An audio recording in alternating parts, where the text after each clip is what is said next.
Oh my gosh. So now Never you know forget. No monster. You are a Japanese torture again. 締めのが来るか、仕留めに来る。サンチェスしのげるか。攻勢一方か、いや返す。いいですね。返している。そこに打ち込んでいくサンチェス。いやカシメロが集めていく。左が入った。ちょっとサンチェス力ないですね。ここはタイミング合ってますよ、左フック。サンチェスも返した。サンチェスも返した。カシメロの左が火を吹いた。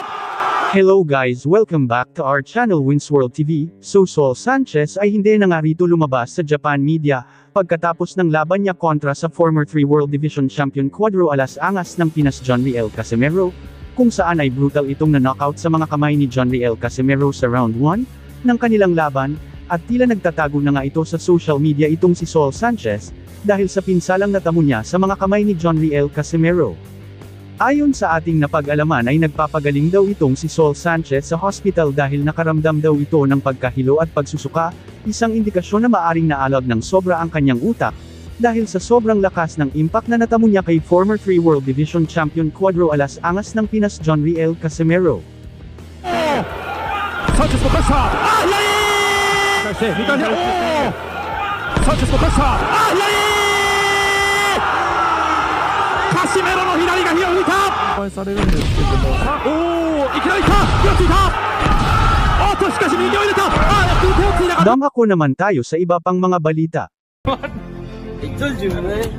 Ang lakas ay masusubukan na. Ang pinaka-delikadong kalaban ni Naoya Inoue na matatagpuan sa Pilipinas ay walang iba kundi si John Riel Casimero aka Angas ng Pinas Cuadro Alas. May taglay na pambihirang lakas ng kamao, kakaibang estilo, mabilis na suntok at iba pa.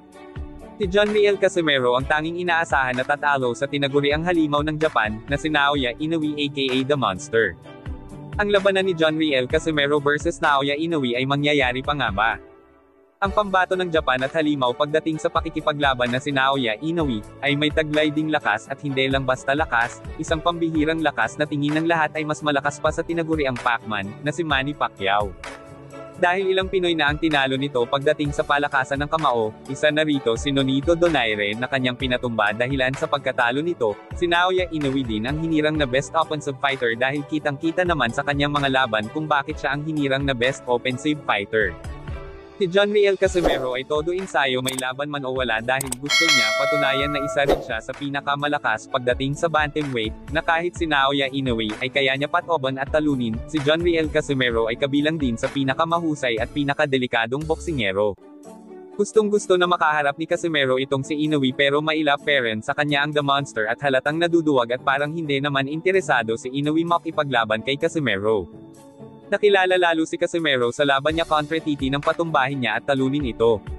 Panabik ang laban niya kontra Titi dahil pagkaakala ng lahat ay isa lang warm-up game ni Titi si Casimero ay hindi pala, hindi nila inaasahan ang lakas ng tinaguriang Angas ng Pinas Cuadro Alas John Riel Casimero. Kaya gustong-gusto na ng mga boxing fans na makaharap nito si Naoya Inoue dahil sa taglay nilang angas na dalawa pagdating sa box. Naoya Inoue aka the Japanese Turtle, ST the Japanese Monster, Ron, takbo, ano sa tingin nyo guys, maabutan pa kaya ni John Riel Casimero itong si Naoya Inoue?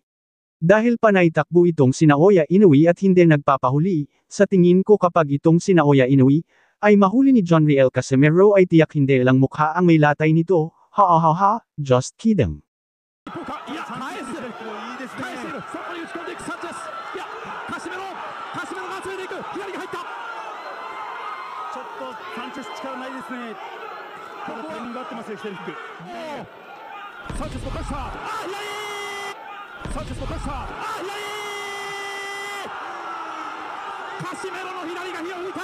Thank you for watching. Salamat sa inyong panunood. This is Winsworld TV saying peace, love and good vibes lang tayo lagi, okay? Alright.